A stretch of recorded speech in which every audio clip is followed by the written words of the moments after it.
I just went 100%. Land an overhand right like that. Yeah, Yeah. and then I thought in your fight with Duty Ava, you took the fight to the ground, and I felt like you Mhm. actually controlled. I thought you were at your strongest when you got to the ground because there was not much she Right. could actually do. So Right. yeah, Yeah, I agree with that. Both of those fights, how you look at it. Yeah, I look at it the same way. So, yeah, so it's been kind of rough, but I just got actually some kind of exciting news, besides my past loss, so I'm happy about that. I got some good news from Invicta, so okay. it's good. Oh, Yeah. so wait a minute. So are we gonna get to see you fight in Invicta since this is good news? Well, I don't think I told you, but after that fight with Pennington, they still have me on the roster, but they are not going to sign my contract until I win 2 fights outside of the UFC, 2 to 3, and which is understandable. But at the same time, I was just like, okay, well, I won 3 out of my 4 fights, and because Sean, who's a matchmaker, we've talked about my past fights and stuff, and he agrees with me, but it's just like, I don't know. But now that I look at it, I'm actually kind of happy, because that's what I should have done in the first place. Is I should have went somewhere else instead of UFC and evolved more, and then went to the UFC. That's what should have happened in the first place, but it didn't. So now I have the chance to win these fights in Invicta and evolve as a fighter, and then come back and possibly ask for more money, after I get on a win streak again, and that's what I need to do. So that's the plan. Yeah, see, I almost thought in the Pennington fight, I thought it was an experience factor because she's really, from the looks of her, like, it would almost appear that like she's like just slow moving turtle, but she actually does like a Yeah. lot of little veteran tricks that even, she can slow a speedy person down. She can make you. I mean, she's good at She's cutting off that durable. octagon. Yeah, and she Yeah, can take a she's hit. really durable. She goes to decisions a lot, and which is fine. But I mean, there's nothing really special about her. But she's got base. She's strong, and she's got really good stand-up skills, and her ground game isn't bad either. I still very much believe that if I would have been on my A game and been ready mentally for that fight, I still think I could have beat her, because I do think I'm a better athlete than her. But that's something I got to work on. But it's crazy because she beat Misha Tate in New York, and now she's ranked number 5. So she's doing good right now. But I definitely think I could beat her. Maybe one day we can fight again. Yeah, that probably would be a good fight because then you'll have the experience. But I was gonna ask Yeah. you, what about your stamina? Because I'm gonna tell you, you start out and you throwing like these barrage of punches, and I'm telling you, like it's like you're completely taking the fight over in the first round, and then it's like you'll gas out. You'll gas out like in the middle of the second round, and it's almost like golly, if you can like hold that stamina for the entire fight. I mean, a Right. lot of these fights would just Yeah. be a different story. Uh-huh. Yeah. Yeah, my the first one was had a lot to do with my fight before that. Not only was it on short notice, but I had dropped to 125 right before that and fought right before they signed me.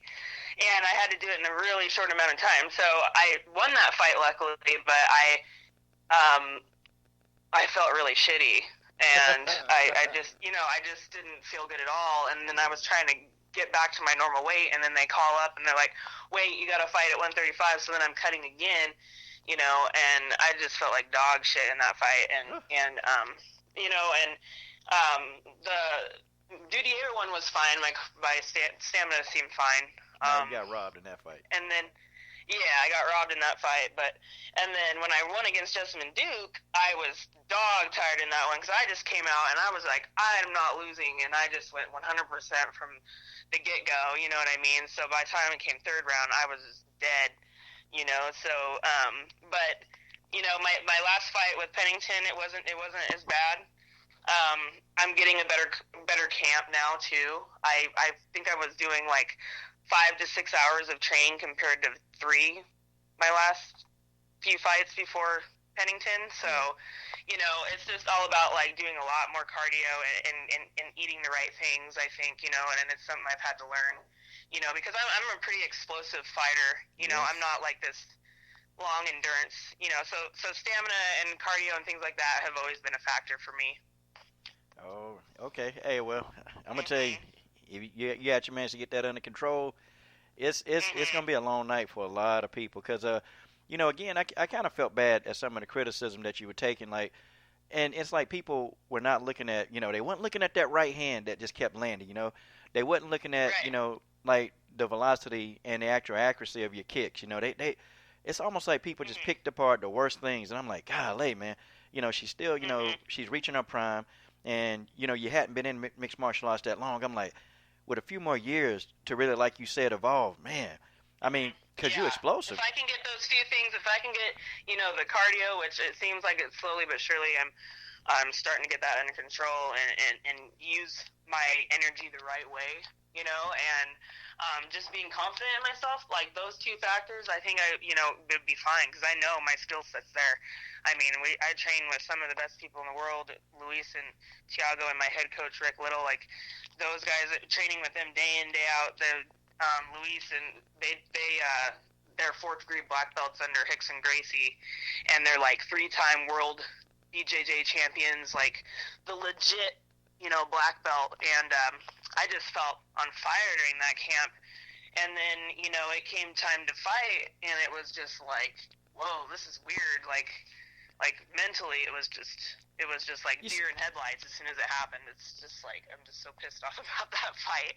But see, I can't picture you because the way that you mean mug people, and I'm just saying, you mean mug, you mean mug the hell out of your opponents, and I'm sitting there thinking, okay, now you telling me, I can't picture you not having confidence. Like I can't.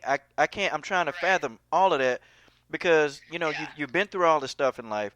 You've been at the lowest that you could ever been, and I'm like, man, I can't picture that. I'm sorry, I just can't. That's just how that is. That you can't. I mean, like a lot of people can't, and that's nothing. I haven't heard. But if you look at like Ronda Rousey and people like that, and actually even my training partner who's doing really well right now in the UFC, Julianna. Oh yeah. She's she is one of the toughest chicks I've ever met, and but before fights, well, she is the most nervous. It's not that she doesn't have confidence in herself, but everybody has that feeling inside of I don't want to lose. You know what I mean? Like, Mike Tyson has talked about it several times in his interviews. Being scared. He straight up says that he's scared. Yeah. You know what I mean? And so that's why he fights so crazy, because he don't want to lose. And I think that's kind of like what goes through my mind a little bit when the hype's going on. It's just like all this hype, and if you can see through that, you can do really well. Okay. Now, speaking of your training partner, Julianna, okay? Speaking of her, okay, first, you guys had some, and everybody keep bringing up that old training video. And I just got a question. Who was that in the video that said, oh, you done effed up now? Who said that? I'm trying to remember which one you're talking about. I'm not sure. I think it was from about 5 years ago. It was at a Sick Jiu-Jitsu, and somebody was recording, and you and Julianna, man, y'all was going for blood. Y'all was killing each other in there. I mean, she'll throw some punches, she whooping your ass, and then you turn around and whoop her ass a little bit more, and then, y'all just went at it. But somebody in that video said, you done effed up now. I got to find out who that was. I mean, I got to know. Yeah. I really don't remember. I know what video you're talking about, but it's funny because that sounds like a normal training session. And Sick Jitsu is like, it's not your conventional UFC MMA gym at all. It's very unique. We sometimes have love-hate relationships. It's a little dysfunctional at times, but I love the family type era that you get.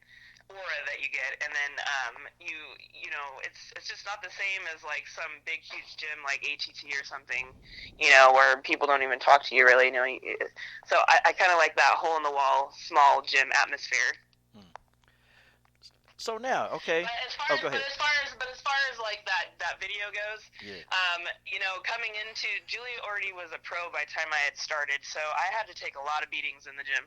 You know, like the first whole year was nothing of me just getting my ass kicked. I didn't know anything. I didn't know BJJ. I just knew how to street fight, you know. But I kept coming in. You know, I've been in a lot of fights, and so getting punched in the face was nothing new to me. So, you know, I might have not been on those guys' level, but I came in every single day, and I ain't scared of shit.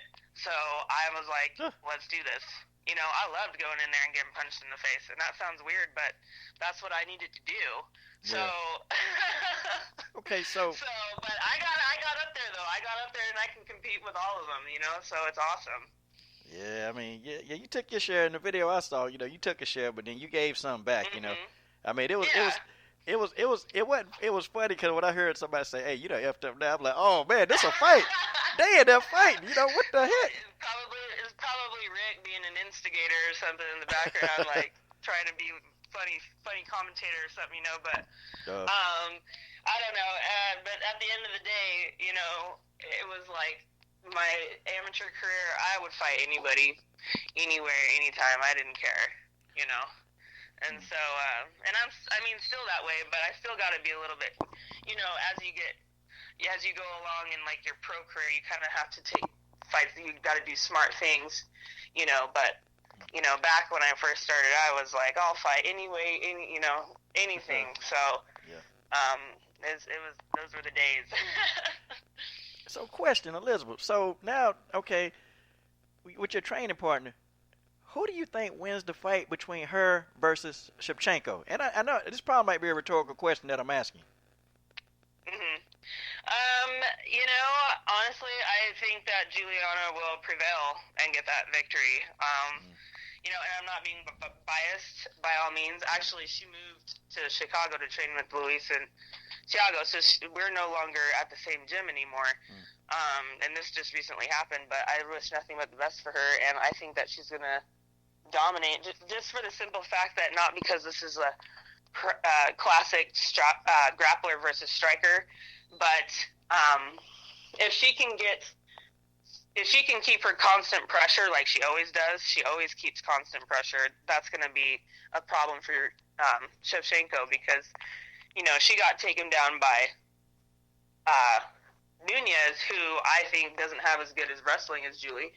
And, you know, once that happened, she was done. She got beat, you know, and I don't think she's going to be able to, for 5 rounds, I don't think she's going to be able to, you know, defend the takedown. So she might at first, but I think after a while, Julianna will just wear her down and she'll get beat up on the ground. That's what I think. See, me and you got a different opinion right here. Because I actually got Shevchenko winning it. Because, see, the first two... I've heard a lot of people say that. I think that's hilarious. The first 2 rounds, you know, in the Nunez fight, you know, and this is me. You know, I thought Nunez controlled the fight. But then in the 3rd round, Valentina made adjustments. And I'm just saying, you know, I'm looking at a fighter that can make these adjustments. That's just my opinion, you know. And, you know, I'm not saying I've never been wrong, you know. Now, with women's MMA, I've always picked the winner, you know. Except I didn't pick the winner, but really and truly, I'm still kicking myself because I still picked you to win in your 2 fights. I picked both of your wins against Luterno and God, dude, I said you win, and dang it, and I had a lot of people they agree with me, so you know I can't count that, but you know for the most part, yep, I picked Valentina purely because you know that Muay Thai clinch that she gets you in, and these girls are trying to rush her. And Nunez in the 3rd round trying to rush her. You know, she grabbed her, hit her with a quick knee, a quick elbow, and that, I don't know. So I started thinking, what would happen if the fight go 5 rounds? But we'll find out, though, this time. Right, yes. Yeah, it'll be, you know, Shevchenko is strong, and she's got great striking. You know, the thing that I think a lot of people don't really understand is that